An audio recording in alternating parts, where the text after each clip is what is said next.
मैं professor Bhavesh Kumar Chauhan BBD-ITM Lucknow आपका फिर से एक बार कोर्स कोड KEE302 में स्वागत करता हूं।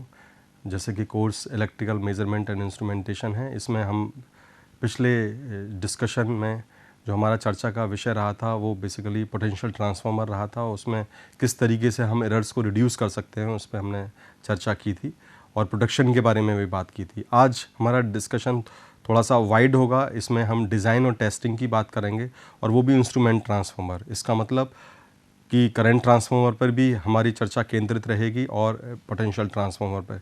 We will be discussing the design and testing of the current transformer as well as the potential transformer. So the outline of this discussion will be introduction, then design features of CTs, that is current transformer, and the potential transformer, and then the testing of these instrument transformer, and then we will conclude. So design features of current transformer. So when we talk about the design feature of current transformer, then we must understand कि क्या क्या ऐसे factors हैं जिससे कि उसकी design influence होती है किसकी, करंट ट्रांसफार्मर की। Basically in order to minimize the errors, the magnetizing current component that is IM and IE, they must be kept at a low level. Okay, अगर हमको एरर रिड्यूस करना है, अभी आपने देखा कि पिछली चर्चा में हमने बात की थी कि IM और IE अगर कंपेरेबल हैं सेकेंडरी बर्डन से, यानी कि IS से कंपेरेबल हैं, तो एरर बढ़ जाती है। यानी कि IO आपका कम हो, IM IE कम हो, जितने कम होंगे तो आपका एरर भी कम होगा। ओके, सो अगर इसको डिज़ाइन के पॉइंट ऑफ व्यू से देखें कि कैसे हम डिज़ाइन में ही कुछ ऐसा चेंज लेके आएँ जिससे कि एरर हमारी कम हो, तो then it means that the core must have a low reluctance and low core loss. Okay, तो यानी कि जो डिज़ाइन में ही हमको ध्यान रखना होगा कि हमारा जो रिलेक्टेंस है वो लो रहे। Okay, and we should also have a low core loss. How can we achieve this? We can achieve this by reduction of reluctance of flux path. तो फ्लक्स पाथ जैसे इलेक्ट्रिकल में जब current flow की बात आती है तो resistance जो रोल प्ले करता है, उसी तरीके से मैग्नेटिक सर्किट में रिलक्टेंस जो है वो फ्लक्स के पाथ को हिंडर करता है, अपोज करता है। तो इसके लिए हमको क्या करना होगा कि आर्क जैसे वहाँ मिनिमाइज़ करते हैं, यहाँ पे हम रिलक्टेंस को मिनिमाइज़ करें। तो ये रिडक्शन ऑफ रिलक्टेंस कैसे अचीव कर सकते हैं? How can we achieve this we can achieve by using materials of high permeability. तो इसका एक तरीका है कि हम डिज़ाइन में ही हाई परमेबिलिटी के मटेरियल का इस्तेमाल करें। Okay, and then short magnetic path दें हम, उनके जो पाथ है उसके जिसमें कि फ्लक्स को ट्रैवल करना है उसको शॉर्ट करें, और then large cross section of core लें। ये डिस्कशंस जब हम रिडक्शन ऑफ एरर की बात कर रहे थे तो हमने ये बात की थी। अब यहाँ डिज़ाइन के पॉइंट ऑफ व्यू से देख रहे हैं तो ये रीइंफोर्स करना ज़रूरी है कि क्या क्या तरीके हैं जिससे कि आप IM और IE को रिड्यूस कर सकते हैं, और IM IE अगर रिड्यूस होगा तो एरर भी रिड्यूस होंगी। ओके, चाहे वो रेशियो एरर हो चाहे वो फेज एंगल एरर हो। तो by using material of high permeability, short magnetic paths, okay, for magnetic flux flow और passage, and then large cross section of core, कि हम जो क्रॉस सेक्शन एरिया है, यानी कि जो एरिया है जिसमें वो फ्लक्स फ्लो करेगा उसको हम लार्ज लें, और low value of flux density और BM को हम स्मॉल लें। तो ये सारे तरीक़ों से हम क्या कर सकते हैं, IM IE की वैल्यू को रिड्यूस कर सकते हैं। We can reduce the IM और IE value. So the current transformer are in fact designed for much lower flux densities. Usually ये लोअर फ्लक्स डेंसिटी के लिए डिज़ाइन होते हैं। Then that are use for the power transformer. तो जो power transformer में जो BM यूज़ होती है, ओके, जो फ्लक्स डेंसिटी होती है उसके कंपैरिजन में करंट ट्रांसफार्मर में BM की वैल्यू सिग्निफिकेंटली लोअर होती है। Okay, that is obviously to reduce the errors, okay, in measurement. So this is especially important for current transformer used for protective relays. और अगर प्रोटेक्टिव रिलेज के साथ अगर यूज़ कर रहे हैं करंट ट्रांसफार्मर को तो उसमें और भी ये इंपॉर्टेंट हो जाता है। क्यों? Why it is so? Because they are a part of the protective circuit, so they must operate only at a accurate current और as close as the desired value. तो उस एक्यूरेसी ऑफ ऑपरेशन के लिए, जिससे कि सही समय पे ही एक्शन आए और सही वैल्यू के लिए आए, फॉल्स वैल्यू पे वो ट्रिगर ना हो जाए, तो ये बहुत ज़रूरी है कि आप इन फैक्टर्स पे ध्यान दें कि आप हाई परमेबिलिटी का मटेरियल लें, शॉर्ट मैग्नेटिक पाथ्स लें, large cross section of core लें, या low value of flux density लें। ओके, तो लो फ्लक्स डेंसिटी की आप सिलेक्शन करते हैं, लो फ्लक्स डेंसिटी के रेफरेंस में CT के केस में। सो which are frequently required to have a fair accuracy at current many times than the rated current, that is 20 to 30 times of the rated values. Okay, तो क्योंकि वहाँ पे आपको fair accuracy की ज़रूरत है करंट के मेजरमेंट के पॉइंट ऑफ व्यू से, so that you know it triggers and that could be as high as 20 to 30 times of the rated value. तो वो रेशियो प्रॉपर होना चाहिए और राइट टाइम पर ही एक्शन होना चाहिए, और in order that the relay operation okay may be correct in the event of a short circuit or a fault on the system, otherwise false triggering may happen. Okay, so particularly when differential relays schemes are used, और differential relay में तो ये और भी important हो जाता है, it becomes excessively important. Now another feature from the point of view of design, that whatever be the equipment in CT is being fed, CT जिस भी इक्विपमेंट के साथ लगा हुआ है, चाहे वो वाट मीटर है, चाहे वो चाहे कोई रिले है, चाहे वो अमीटर है, it is desirable that the ratio of the exciting current to the primary current should be small. तो ये डिज़ायर किया जाता है कि जो exciting current that is I not का ratio with reference to primary current that is IP, ये कम होना चाहिए as much as possible. Okay, अगर नॉर्मल ट्रांसफार्मर की बात करें तो then that is in case of 2 to 5%, but smaller it is the better it is. Okay, the operation, this means that the ratio of excitation MMF to the primary winding MMF, इसका मतलब भी यही है कि अगर आपका I not upon IP small होगा तो that leads to the ratio of excitation MMF to the primary winding MMF also will become low. Okay, so it is difficult to achieve this condition. However, it is difficult to achieve this condition if the later quantity, that is IP primary winding current और MMF is small. अगर ये कम होगी, IP कम होगी, तो ये issue यानी कि comparable हो जाएगी अगर वो I नॉट के साथ, तो then we will have a difficult situation. Okay, if it is small, an improvement in the performance is always obtained by by increasing the primary winding MMF. तो ये हमारा फोकस रहता है कि हम प्राइमरी वाइंडिंग MMF को ज़्यादा लेके जाएँ. It should be as high as possible. How it is possible? It is possible by increasing the IP. तो IP को आप बढ़ाएंगे तो ऑटोमेटिकली वो I नॉट के साथ उससे सिग्निफिकेंटली हायर हो जाएगी, मल्टीपल रेशियो में हो जाएगी. That will help you in terms of its performance. So you always want to increase primary MMF, and that you can achieve by increasing the primary winding current. So satisfactory results can usually be achieved if the total primary winding MMF at rated current is 500 ampere turns. तो usually जो desirable value है, recommended value है, that is 500 ampere turns for the MMF if you want the satisfactory results. Beside that, what is the other advantages as a result of this? The other advantages as a result of this are that the transformer with a rated current of 500 ampere or more are provided with a single turn primary. अगर आपका 500 या ampere turn या मोर हैं तो आप फिर single turn की primary लेते हैं. Okay, you go for that choice. And transformers for rating below 500, it is possible to provide it with the multiple turns. तो अगर 500 से नीचे है current value, then you can go with the multiple turns also. If this enables the core size to be reduced, because अगर आप multiple turn लेंगे तो आप core size को भी reduce कर पाएंगे, जिसका कि again error को reduction में रोल होता है. But अगर if it is more than 500 ampere, then of course you have to go with the single turn only. Okay, now with the advent of improved magnetic materials, जैसे आपने देखा कि हम IE को नीचे अगर लेके जा रहे हैं, we are reducing them so as to have a better accuracy, then in that case beside other reasons like permeability, we also talked about the magnetic materials, the better quality of magnetic materials. So the better quality of magnetic materials helps you in the development of methods for biasing the core to improve the permeability. Okay, and it also enables you to the single turn primary winding which can be used. Okay, so it helps you to go for that choice where you can take the single winding and turn for the primary for even 100 ampere primary winding current. तो उस case में अगर आपने better choice of material ले लिया तो आप 500 की जगह 100 पर भी सिंगल टर्न के लिए ऑप्ट कर सकते हैं, provided you have taken improved magnetic material for the core. Okay, so that gives you an additional margin. Now leakage reactance from the point of view of design, leakage reactance basically it tends to increase the ratio error. अगर leakage reactance का आपने देखा कि अगर ये ज़्यादा है तो उससे भी एरर बढ़ता है. जब हमने पिछले डिस्कशन में how to reduce the error पे डिस्कशन किया था. So how do we control that therefore the two windings primary and secondary should be close together, they should be as close as possible, okay, to reduce the secondary winding leakage reactance.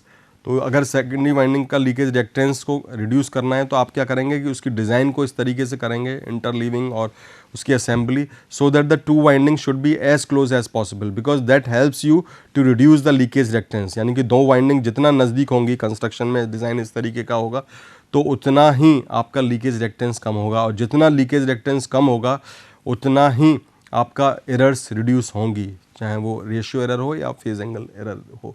तो इसका मतलब क्या हुआ है? इसका मतलब ये हुआ that we should take the two windings as close as possible in the design itself, but there is a caution, there is a check. एक बात ध्यान रखने वाली है कि वो इतना नज़दीक ना आ जाएं कि दोनों के इंसुलेशन क्लोज प्रॉक्सिमिटी में आ जाएं. तो there is a trade off, there is a conflicting requirement.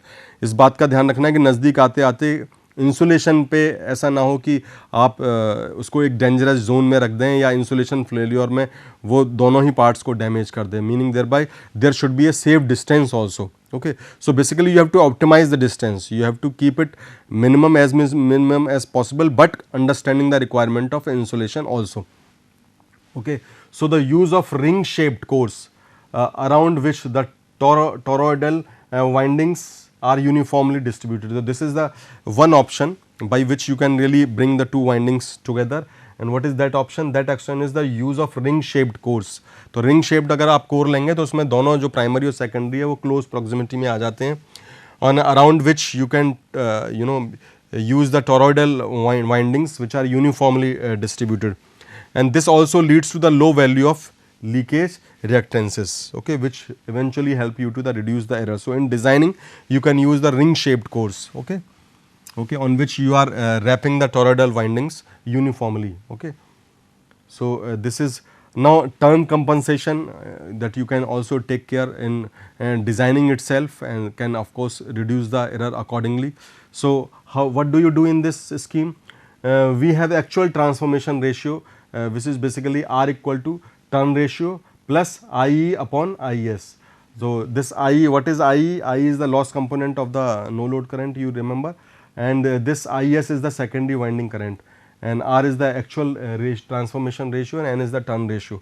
So this formula you should remember.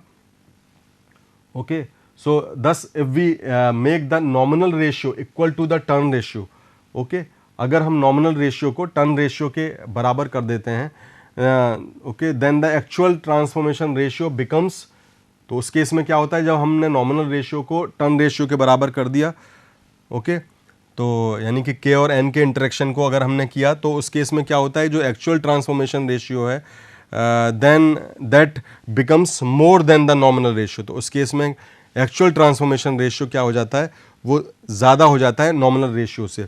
Now if we reduce the turn ratio, लेकिन अगर हम टर्न रेशियो को रिड्यूस करें and keep the nominal ratio equal to the earlier value, यानी कि हमने nominal ratio को वही अर्लियर प्रीवियस वैल्यू पे ही रखा, लेकिन क्या किया, टर्न रेशियो को रिड्यूस कर दिया, turn ratio we have reduce. Okay, so then the actual transformation ratio will be also reduce. यानी कि अगर हम इसको रिड्यूस कर रहे हैं तो ऑटोमेटिकली एक्चुअल जो ट्रांसफॉर्मेशन रेशियो है वो भी आपका रिड्यूस हो जाएगा. ऑटोमेटिकली आप देख रहे हैं कि इस पर डिपेंडेंट है.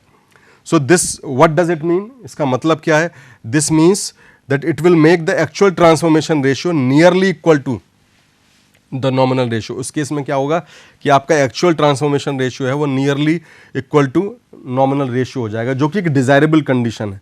डिज़ायरेबल कंडीशन क्या है, यानी कि अगर आप एरर को रिड्यूस करना चाहते हैं, that is you can mark it, इसको लिख भी सकते हैं, that the actual transformation ratio should be as closely equal to the nominal ratio as possible, क्योंकि अगर इसमें डिफरेंस होगा तो ऑटोमेटिकली एरर्स बढ़ेंगी.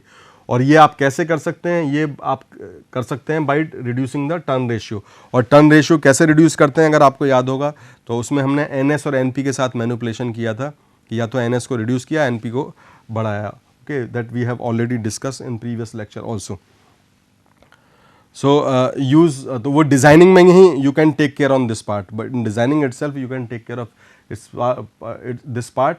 And what is your objective? The objective is that you want to keep the transformation, actual transformation ratio R equal to the n.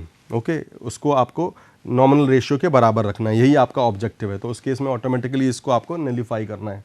और वो कैसे nullify कर पाएंगे? वो नलीफाई आप कर पाएंगे कि by by keeping this nominal ratio equal to the turn ratio, okay, so that the transformation ratio basically becomes more than the nominal ratio. So basically actual transformation ratio, केवल ये last वाली line को आप basically ध्यान रखिए, आपका take off point है, उसी से सारी चीज़ें जुड़ी हुई हैं. टेक ऑफ पॉइंट क्या है कि एक्चुअल ट्रांसफॉर्मेशन रेशियो को आपको नॉमिनल रेशियो के बराबर लेके आना है, क्योंकि ये एरर को रिड्यूस करने के पॉइंट ऑफ व्यू से इंपॉर्टेंट है. This is important from the error reduction point of view.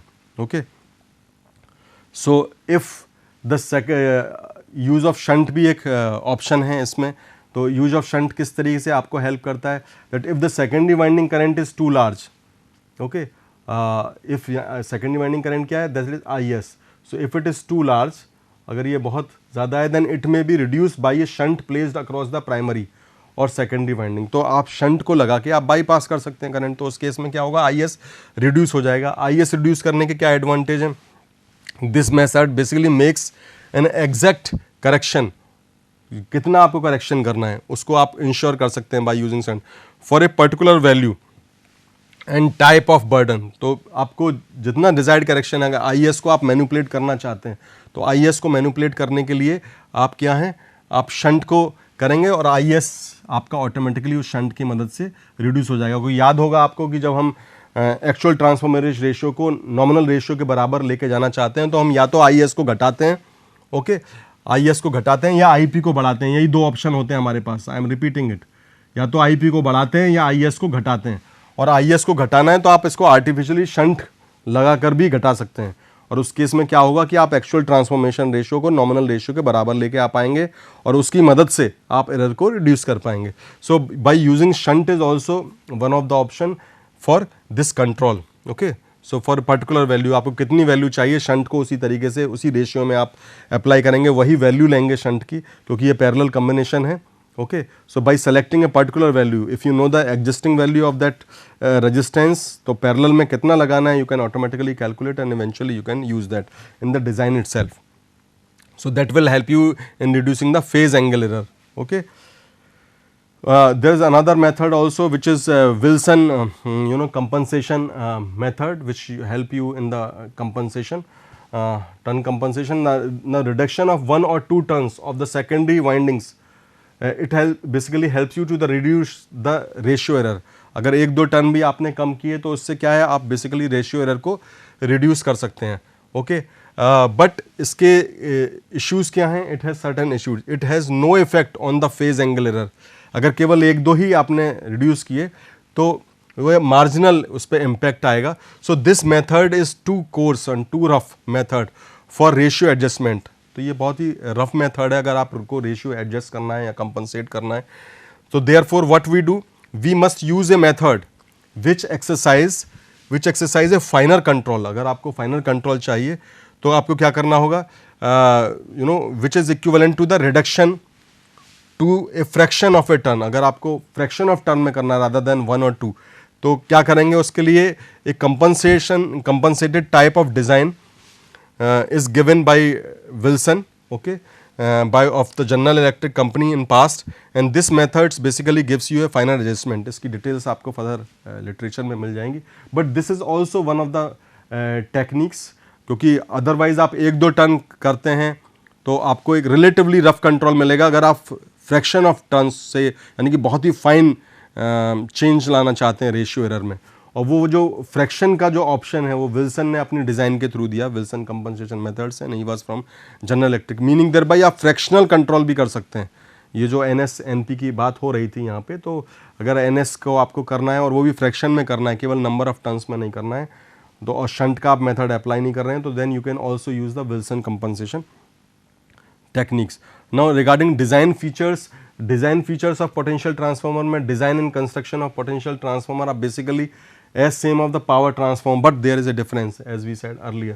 And what are those point of difference? The first point is that power transformer are designed basically considering efficiency, regulation and cost in mind. Okay कि आपको high efficiency उसमें 97%, 98% power transformer की efficiency होती है, regulation भी बहुत improved होता है, कॉस्ट भी इकोनॉमिकल होती है, but the cost being reduced by using small core. उस केस में क्या करते हैं आप पावर ट्रांसफार्मर में कि आप स्मॉल कोर और कंडक्टर साइज का इस्तेमाल करते हैं, okay, in power transformer. And but in design of potential transformer what do we do in design of potential transformer, we basically economy is not the major concern, okay, though we do not rule out, but that is not the topmost priority. In fact, consideration is given to the transformer basically for the desired performance. And what is that desired performance? What is the objective? The desired performance is the constancy of ratio and a smallness of the phase angle. तो basically ratio error जो है, यानी कि आपका जो K है, जो part है कॉन्स्टेंसी ऑफ रेशियो, तो रेशियो जो है रेशियो एरर ना है यानी कि मिनिमाइज रहे तो कॉन्स्टेंसी ऑफ रेशियो रहेगा, और उसके अलावा फेज एंगल भी का जो एरर है वो भी रिड्यूस रहे तो smallness of the phase angle. That is what is the objective in case of potential transformer. So it is different from the design of the power transformer. So compare to the power transformer, potential transformer has a larger core. Okay, तो इसमें relatively larger core होती है और conductor size भी आपका larger होता है. तो it has a larger core and larger size unlike power transformer. So the economic design में lead to the large ratio and phase angle error. अगर हम बेसिकली इकोनॉमी पे ही ध्यान दें तो एरर्स हमारी इंक्रीज हो सकती हैं, which is not desirable in case of potential transformer. So that is why we go for the large core और large conductor size, okay, unlike power transformer. So that is one design constraint. Another constraint is the output of the potential transformer is always small and the size is quite large. तो ये भी एक constraint है, limitation है कि जो potential transformer में basically जो size होता है वो usually आउटपुट का स्मॉल होता है और साइज रिलेटिवली उस कंपैरिजन में ज़्यादा होता है. So the temperature rise is also small, क्योंकि सेकेंडरी पे ज़्यादा वर्डन नहीं है पोटेंशियल ट्रांसफार्मर में अनलाइक अदर ट्रांसफार्मर. तो ऑटोमेटिकली हीटिंग भी कम होती है, हीटिंग कम होगी तो टेम्परेचर राइज भी स्मॉल होगा, तो कोई थर्मल प्रॉब्लम्स नहीं आती हैं. They are no major thermal problems in case of potential transformer cause due to the overload, क्योंकि loading is light. Only voltmeter or voltage coil of the certain instruments or relay coils are there, okay, the voltage coil of the relays, okay. So in fact the loading of potential transformer is limited by the accuracy considerations. तो जो loading का कोई constraint होता भी है तो वो basically accuracy के पॉइंट ऑफ व्यू से ही होता है पोटेंशियल ट्रांसफार्मर में, okay. While in power transformer the load limitation is on the heating basis. जबकि अगर पावर ट्रांसफार्मर की बात करें तो वहाँ heating is the major concern, okay, क्योंकि सेकेंडरी पे लोड होता है, हीटिंग आती है, तो वहाँ डिज़ाइन में आप हीटिंग को टॉप मोस्ट प्रायोरिटी देते हैं. और यहाँ पे क्या है, एक्यूरेसी को दे रहे हैं. और एक्यूरेसी में भी क्या है कि आपका स्मॉलनेस ऑफ एंगल्स, ओके, यानी कि रेशियो एरर कम रहे, ओके, और फेज एंगल भी कम हो, phase angle error. So actually the potential transformers are able to carry loads on a thermal basis many times their rated load. In fact अगर हम thermal basis की बात करें तो पोटेंशियल में जो ओवर लोडिंग के जो चांसेस हैं थर्मल बेसिस पे, they are relatively larger than in power transformer. That is only marginal permissible limit in power transformer, but in thermal transformer on the basis of thermal part their ratings gives them relatively larger margin, because actual operating condition thermal conditions are reasonably small, okay. So these loads range from 2 to 3 times for low voltage potential. अगर low voltage potential transformer की बात करें तो ये जो है 2 to 3 times का ही केवल मार्जिन है. लेकिन अगर हाई वोल्टेज की बात करें तो देन इट कैन बी 30 और more than that, 30 times of the rating, that is permissible, okay. So thermal जो लिमिट है इसकी रीजनेबली हायर है in case of potential transformer vis-a-vis power transformer. Now another design feature of the potential transformer which is important is that core, कि core basically इसकी shell और core type की construction हो सकती है, और shell में primarily shell type of जो construction is normally used, and that for the low voltage transformer. अगर low voltage के लिए हमारे पास जो choice है वो shell type transformer है, okay, and special precaution also needs to be taken to assemble and interleave the cores, lamination. So that the effect of air gaps और joints are minimised. यानी कि असेंबली और interleaving में ये ध्यान रखना है कि हमको स्पेस भी कम करने हैं और उसके साथ साथ एयर गैप्स को भी रिड्यूस करना है जॉइंट्स पे, ओके, और अदरवाइज भी इनको रिड्यूस, क्योंकि हम ये क्या चाहते हैं कि जितना वो क्लोज रहेगा लीकेज रिएक्टेंस उतना ही कम हो जाएगा, और लीकेज रिएक्टेंस जितना कम होगा तो ऑटोमेटिकली क्या है, आपके रेशियो एरर्स कम होंगे, ओके, और इवन रेजिस्टेंस भी उसमें रिड्यूस हो जाता है, क्योंकि मीन पाथ जो है जो फ्लक्स के लिए फ्लो करने के वो भी घट जाता है। So that is why shell type is one of the in fact major choice और ओनली चॉइस अगर हम प्रैक्टिकल ट्रांसफार्मर की बात करें, particularly for low voltage transformer. उसके अलावा वाइंडिंग्स की अगर बात करें तो प्राइमरी एंड सेकेंडरी वाइंडिंग्स जो इसमें यूज़ की आती हैं वो basically preferably coaxial, because it also helps you to reduce the leakage reactance to minimum. So और अगर इंसुलेशन वाला पार्ट क्योंकि एक मेजर लिमिटेशन की फॉर्म में आता है तो उसको आप कैसे टैकल करते हैं, you tackle that insulation part by low voltage windings is put just next to the core. तो उसमें आप लो वोल्टेज को पहले कोर के जस्ट नेक्स्ट रखते हैं, उसके बाद फिर आप हाई वोल्टेज को रखते हैं। So the primary windings may be in single coil in low voltage transformer, but it must be सब डिवाइडेड, ओके, कि आप प्राइमरी को बेसिकली लो वोल्टेज कॉइल बना देते हैं, बट इसको सब डिवाइड करते हैं आप multiple number of short coils in high voltage transformer.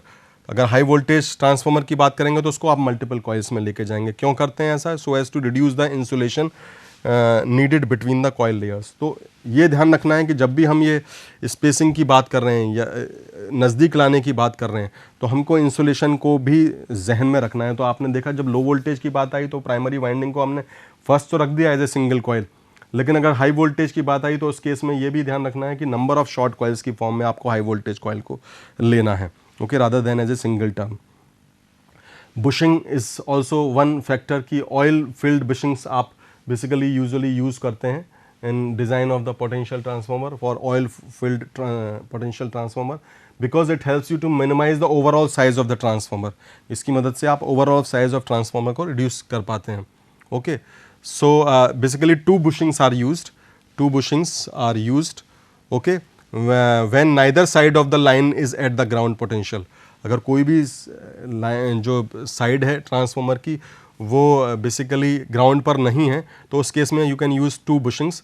Otherwise some potential transformers they are connected from line to neutral of the ground neutral systems. लेकिन कुछ जो पोटेंशियल ट्रांसफार्मर है उसमें आप बेसिकली लाइन टू न्यूट्रल भी connect करते हैं grounded neutral systems में, okay. So they have only one high voltage bushings, उस केस में आप बुशिंग भी ओनली सिंगल लेंगे, okay. So it is basically important that in a current transformer only one bushing is used, but in this case you can have two, okay, two bushings, और in case अगर आपने neutral grounded system लिया हुआ है तो उस case में आप सिंगल बुशिंग लेंगे पोटेंशियल ट्रांसफार्मर में।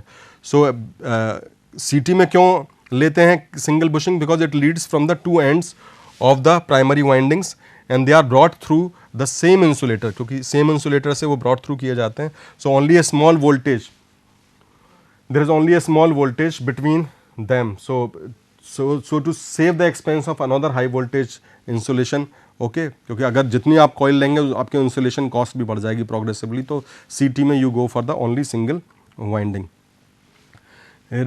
रिगार्डिंग टेस्टिंग, बेसिकली टेस्टिंग्स के भी मल्टीपल मेथड्स हैं, सो दैट अगर ब्रॉडली कहें तो टू ही मेथड्स हैं which are there as a part of the testing of transformer. And testing में या तो आप उसको एक स्टैंडर्ड से कंपेयर कर लेते हैं या फिर आप एब्सोल्यूट मेथड के थ्रू मेजरमेंट करते हैं। सो दैट इज़ उसको भी आप फर्दर टू वेज में क्लासीफाई कर सकते हैं। They are two ways in which you can further classify them. So methods for experimental testing instrument transformer, उसमें क्या करते हैं कि you find the ratio and phase angle errors, and so okay, कि पर्पस तो टेस्टिंग का यही है कि आप एरर्स को मालूम कर सकें, जिससे आप मालूम करें कि कितना एक्यूरेटली वो फंक्शन कर रहा है, how properly it is functioning. So one is absolute methods. What do we do in absolute methods? In absolute methods the transformers errors are determined in terms of constants, okay. What are those constants? Resistance, inductance और capacitance. तो उसके terms में आप उसका measurement करते हैं with the help of testing. और comparison methods में क्या करते हैं, आप एक स्टैंडर्ड जो ट्रांसफार्मर है जिसकी आपको एरर पहले से ही मालूम है उसके साथ आप इसको कंपेयर करते हैं। So you already know the another transformer, you know its error, and then you compare your transformer which needs to be tested with that transformer. So now each of these two methods, they can be further classified into two. One is the deflection methods and another is the null methods. So deflection methods basically it is suitable like for electrodynamometer, wattmeters or this. तो आप जहाँ indication आए proper तो उसको आप basically deflection methods करते हैं, which is a consideration for their deflection. Okay, and it is required for the ratio and phase angle error because they are found from the magnitude of the deflection. So यहाँ पे आपको direct magnitude मिलता है और null में आप basically balance conditions का काम करते हैं. So we will continue our this discussion in next lectures, but primarily we will be focusing on numericals. Thank you very much.